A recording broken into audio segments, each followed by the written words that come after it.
Hello, huge movie fanatic Nate, stopping on by. This time I'm coming at you to continue my reviews of the Christmas, the horror-themed holiday slash Christmas-related movies.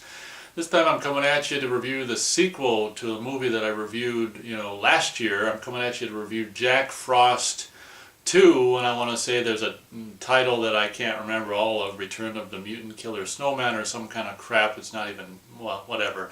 But, for all intents and purposes, I'm here to review Jack Frost 2. Now, I was able to see this one online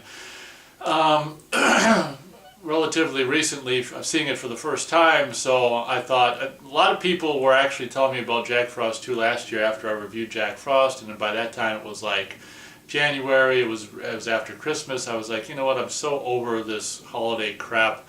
I'll just review it next year. I don't know if I said that in comments, but regardless, that's what I planned, and that's what I'm now doing. So having seen Jack Frost 2, I'm here to review it, as you know, so let's get into it. Basically, I don't remember this from Jack Frost, the first one, but apparently, the antifreeze that they killed Jack Frost with at the end of the movie, they apparently buried in some unmarked grave or whatever. In the beginning of this movie, we see some, I don't know what, just some evil, scientist guy or someone digging up.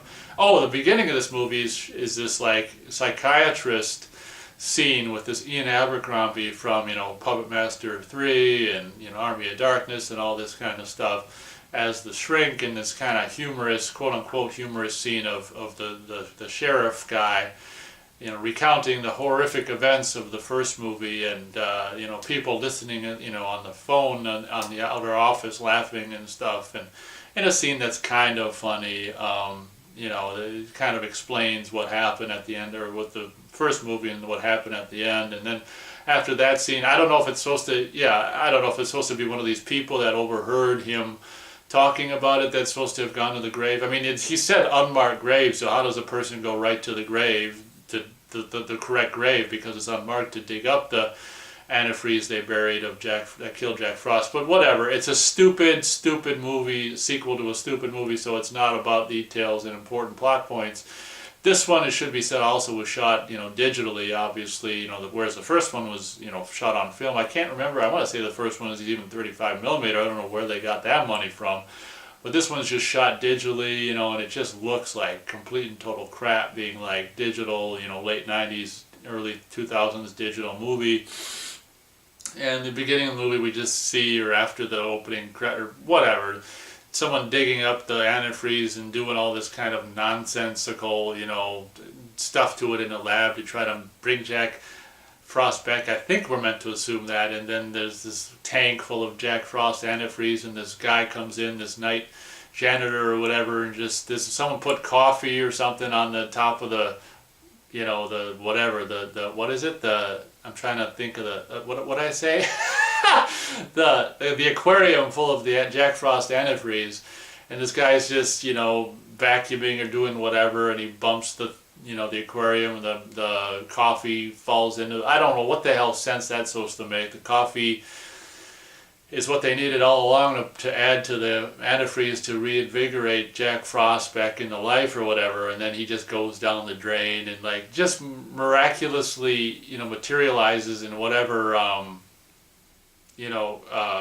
what's the word, tropical environment, tropical island or whatever, that just by chance the sheriff from the first movie, it's kind of cool that they have him, reprise his role in the sequel. The sheriff is going, and his wife are going to this tropical island for, his friend and his wife. They're going to get married.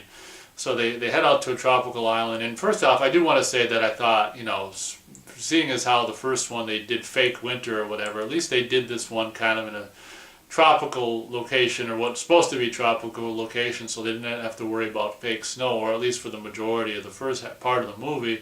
So that was kind of cool. But that's the premise of this movie. The sheriff and his wife and his friend and his wife that are going to be married go to a tropical island, and just by chance Jack Frost just, goes down the drain and ends up in the same island. It's just ridiculous. But again, it's a Killer Snowman movie made for, shot on video, so it's not about, being a competent story or scenario or anything like that.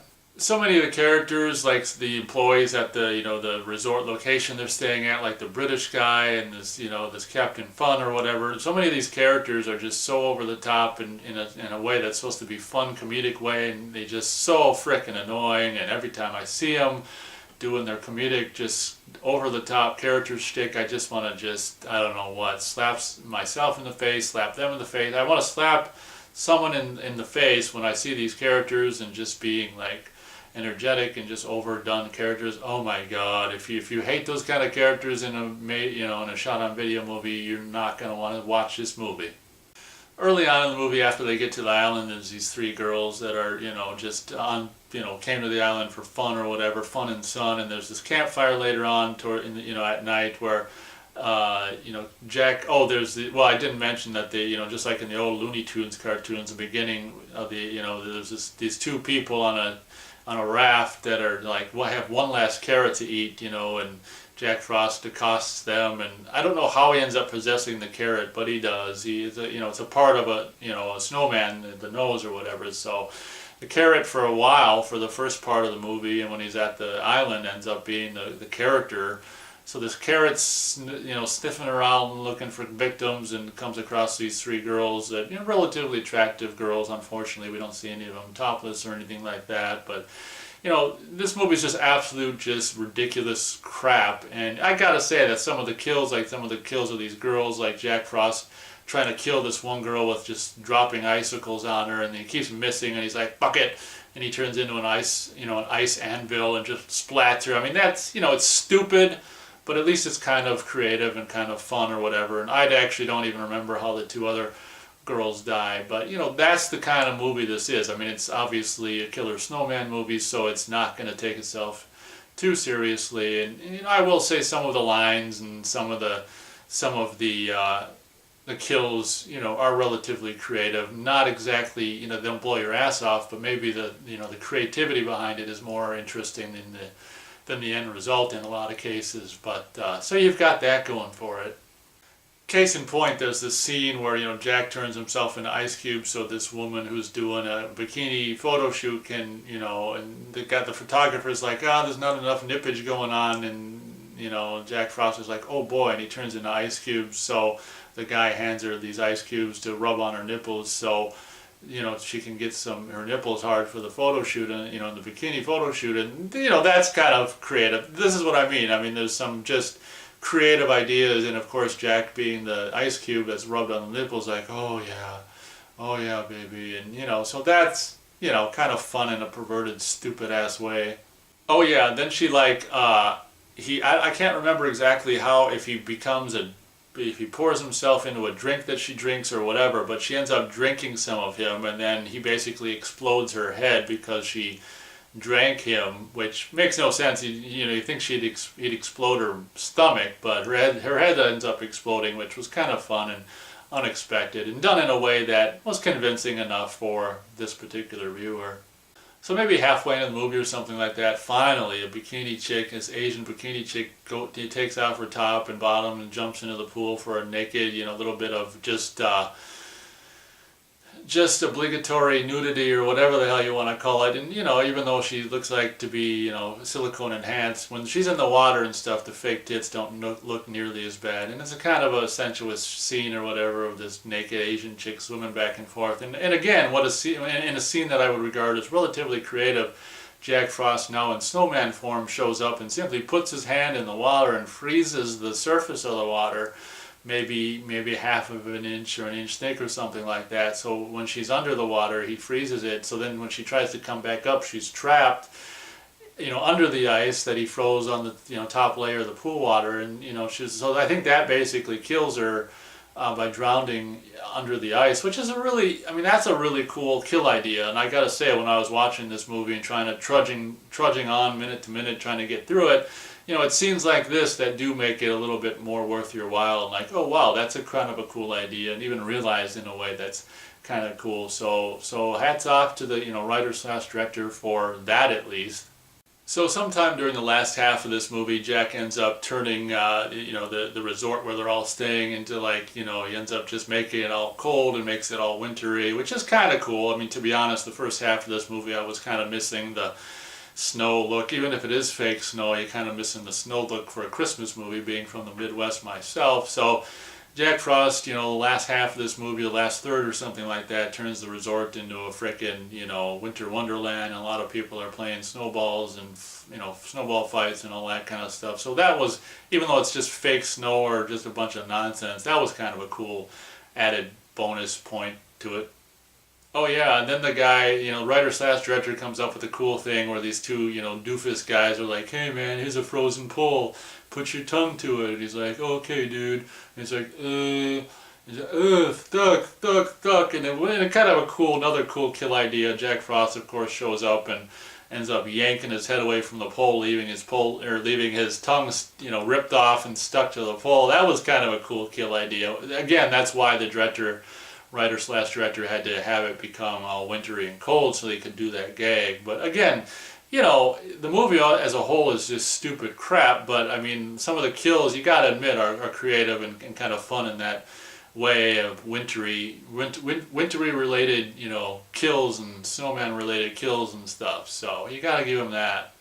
And at this point I'm like, the movie sucks, but at least there's some creative things happening. Then around that point, there are even more creative things happening. Where I want to say Jack, I don't know if Jack exploded or just jumped into the snow or what, but I don't think I can't remember if we see Jack as a full snowman again. But from this point forward, we end up coming up with all these, kind of reminded me of Baby Belial's from Basket Case 3, like all these snowballs, kind of Jack Frost babies, if you will, that materialize, and they've got arms, and just snowball with arms, and all these snowballs end up materializing and killing people. And there's this one killing panic scene where all the vacationers at this resort are being killed by all these killer snowballs and stuff. So I mean, again, just like with some of the other creative winter related kill ideas in this movie, I mean that takes this movie, and this is like the last third of the movie, it takes it to a new level, and something that's different than was done in the first movie. And I gotta admit, the little killer snowballs is a kind of a cute and kind of a cool idea for the sequel to Jack Frost 2. And I'm proud of the guy for coming up with that detail for the sequel. I thought that was really cool.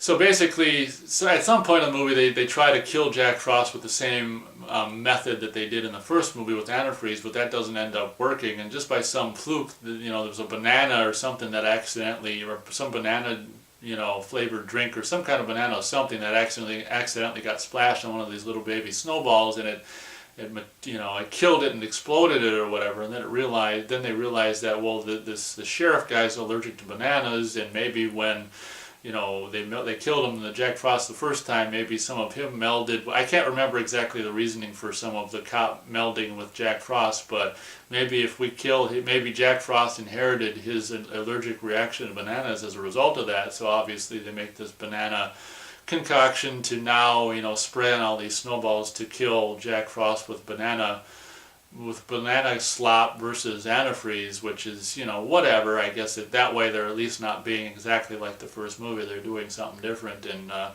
oh, okay. So they end up vanquishing Jack Frost that way in this movie, and yay, and you'd think with all of the kind of clever ideas and clever, snowman kills and winter related kills and all snowball kills and all this and that I'd be able to more highly recommend this movie. Well, just because that's not the case. And I think this is like 90 minutes long. I think it's way too long. It didn't have to be that long. Definitely is way too long in my opinion. And for being shot on video and having that shot on video look, it just looks so crappy. And I gotta tell you, I don't understand, a lot of these early shot on video movies, you can tell like the lighting is the same lighting that they do on film movies. And that's one of the things I hate about some of these lower budget shot on video movies, is like they don't realize that they don't have to light things the same way. Like presumably the camera you can get away with a lot less light than with a film camera. So I don't know why. Just film lighting kind of looks too bright and stupid on a shot on video movie, depending on how you do it. And this movie is a good example of just like them using, not all the time, not every time in the movie, but early on in the movie, just the lighting they used, the movie lighting, if you will, just looks so crappy in this shot on video movie. And so I'm afraid I'm only going to be able to go 1/2 star out of 4 stars for Jack Frost 2. Is just, being shot on video and just being mostly crap with these overly, these characters that are just overdone characters trying to be all cute and fun, and just reminds you of like current, full moon movies where they're just shot in like 3 days and all indoors, and just the characters just are stupid and everything about them stupid. I mean, that's pretty much this movie. Don't get me wrong, it's got a lot of kind of clever and humorous and funny, Jack Frost kills, winter-related kills, snowball kills, that kind of stuff. But, it's still 90 minutes long, and it just seems so long, and the majority of it is just so hard to get through. So that's my review of Jack Frost 2. Thank you very much for watching this review, and as always, we'll catch you on the next one.